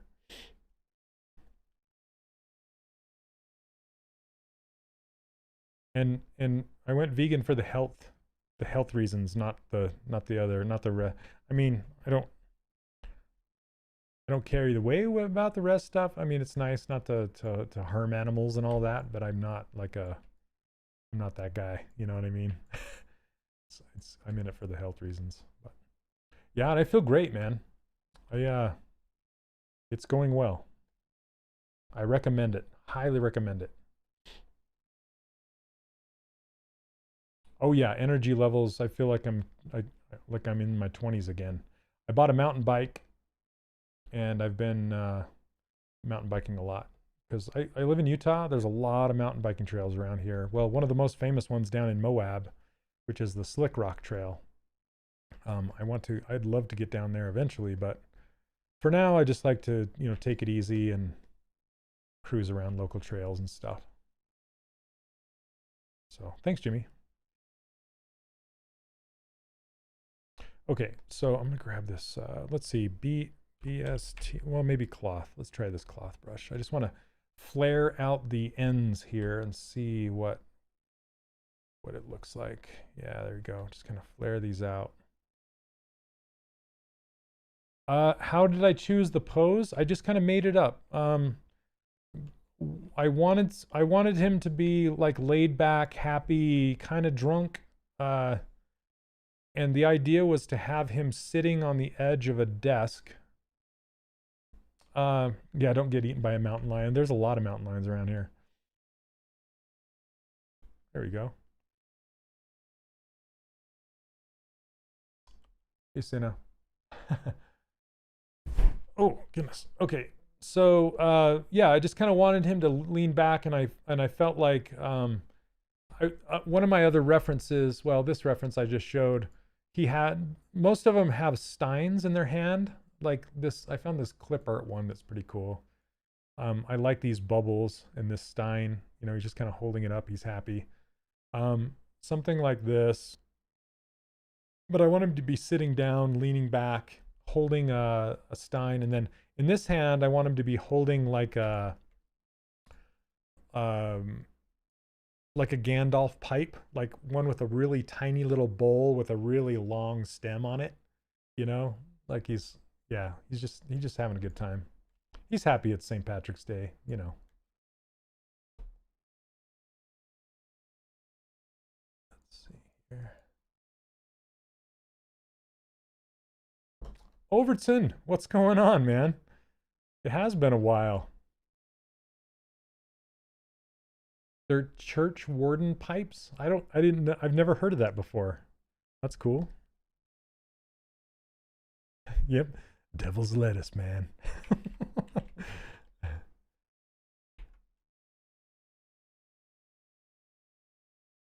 It's like oh, what are the two hobbits that are like second breakfast? Pippin, oh gosh, I can't. Obviously my brain fog's still here. You know, Toby. You have one from you used to smoke a pipe. You know, I love the sweetness of pipe smoke. Like a friend of mine's dad used to smoke a pipe, and it was like, I love this. It's like a sickly sweet smell. Marion Pippin. Thank you, Neil. It's like Lord of the Rings.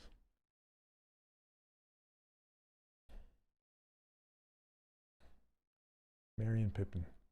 Yep. Second breakfast? There's at the end when they're sitting there smoking pipes and stuff. Pretty funny. Another one another thing you can think about is pushing this in like this. Right? And what that's going to do is that's going to make it look like cloth even more. Like this. See that?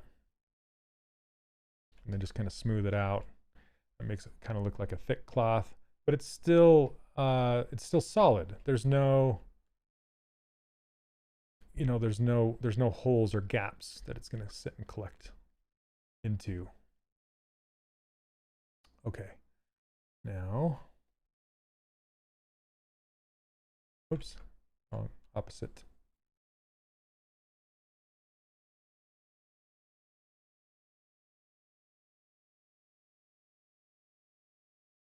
That be considered an undercut? It would, but what I would do is I would key the feet into here, the socks.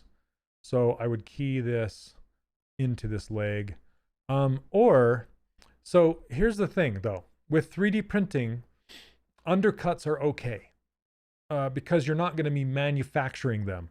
The only reason you need to be concerned about undercuts really is supports. If you're going to be doing supports, you have to think about, if you have all this hanging hair and all these points coming off of the back of the hair, you're going to have to support all of those with supports, or you're going to have to turn his head so those hairs grow in the direction that it's self-supporting, right?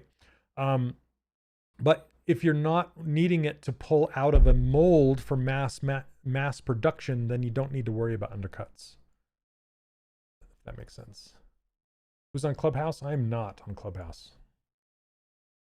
Okay, I'm going to do the same thing with this, these legs, and chop it at the belt.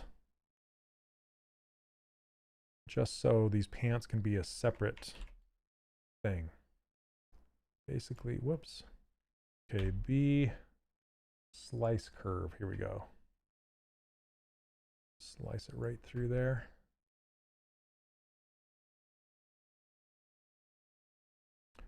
And then do a split hidden.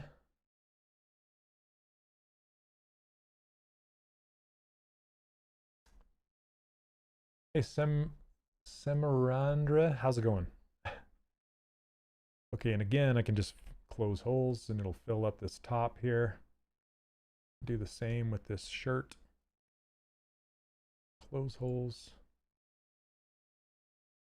Now these pants are a separate piece. And now I can do a solo and just kind of get up in here and make some creases and things like that.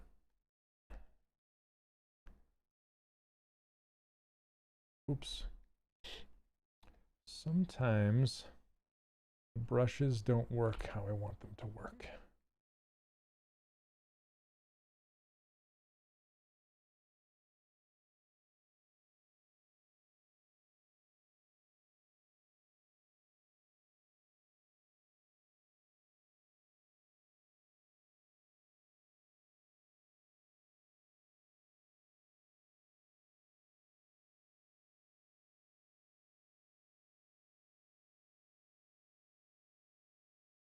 So I'm just focusing for a second here. Just trying to figure out where these volumes split. Transitions.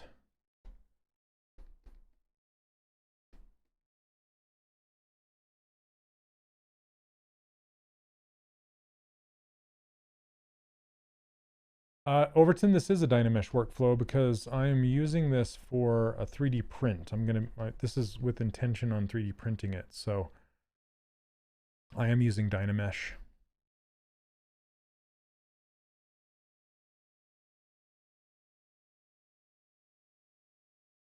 Comic, I don't know. I'm having a good time. I might. And thank you very much. I appreciate it.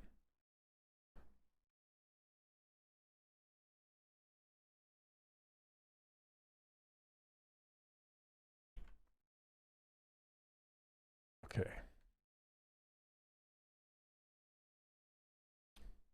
Just want to add some more volume. And what's cool is after you get a crease going like this, you can come in with inflate and tighten those creases up. Like this. You just need to be careful because you don't want to overlap them underneath on the back side. What size? I don't really focus on, well, I take that back.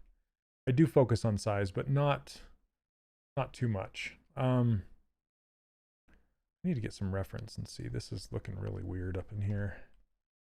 But I'm thinking about printing him to sit on my monitor or on my shelf, right? So something like about this tall, you know. That's from his bum to the top of his top hat, about that tall.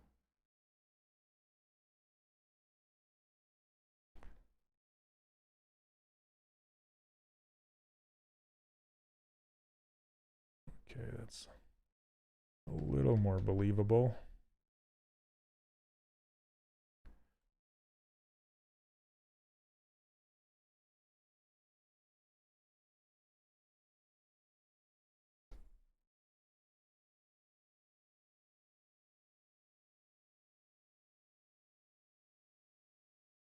Any particular setting? Like, what do you mean?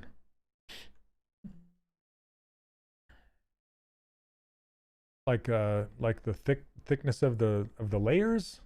I usually print at like 0.05 is my setting. Nothing, I'm just default settings. I print on a form 2.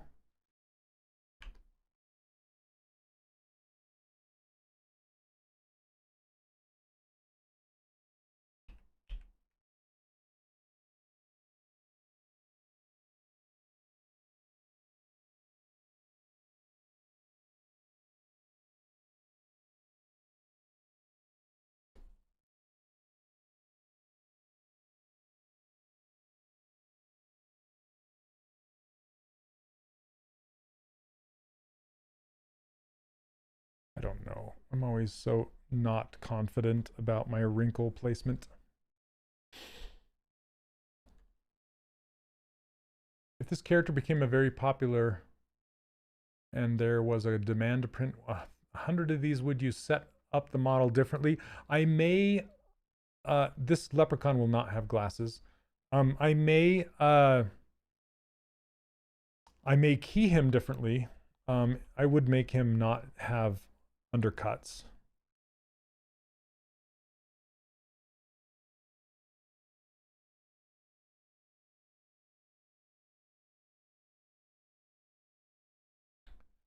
Yeah, seriously, wrinkles, my nemesis.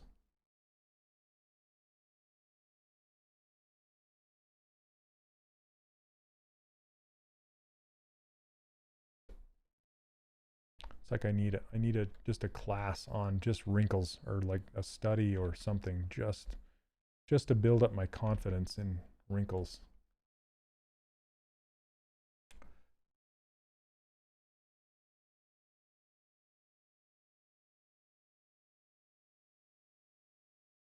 I just keep drawing them until I like them. Just kind of based off of what I know, you know?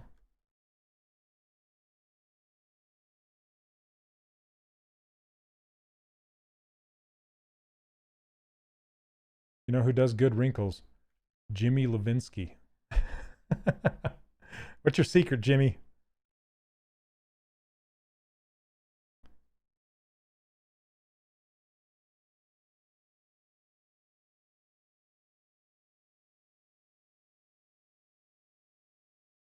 It's a science. It sure is, man. It is definitely a science.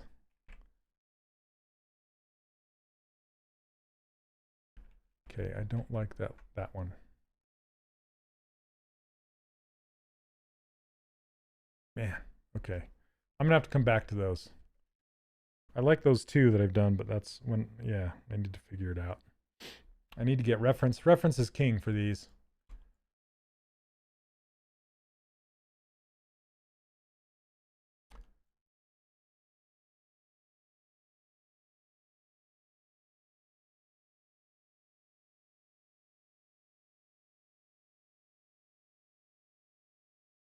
I did find some really cool wrinkle brushes. That are super cheaty, but I love them. Where are they? Here we go. These ST folds, and there's some other ones called easy folds. This one right here. Look at this.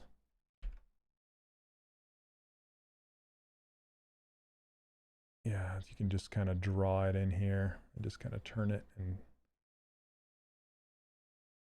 I don't know. It doesn't always look the best though, but it's kind of cool. Oops.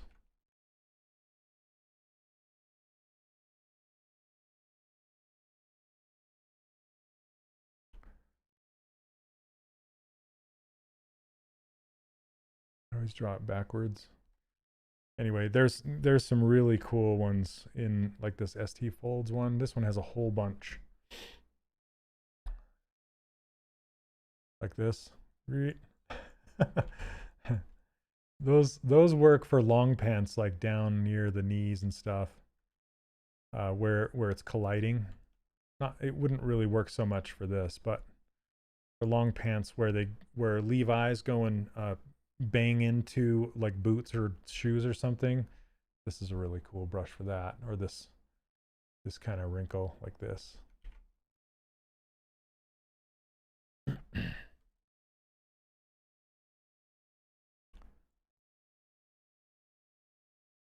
How do you get such crisp edges? I just try and be patient and use my pinch brush and just keep things as clean as I can.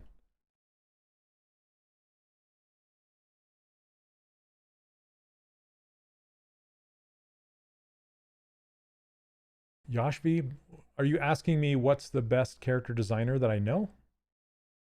I know a lot of them. I don't know that I have a best.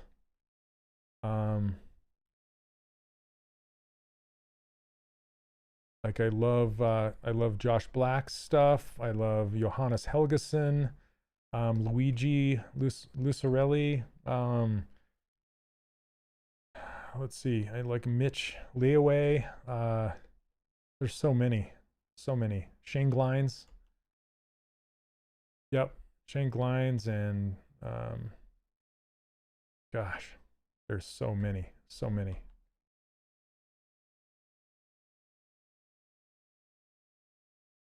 Those are some off the top of my head.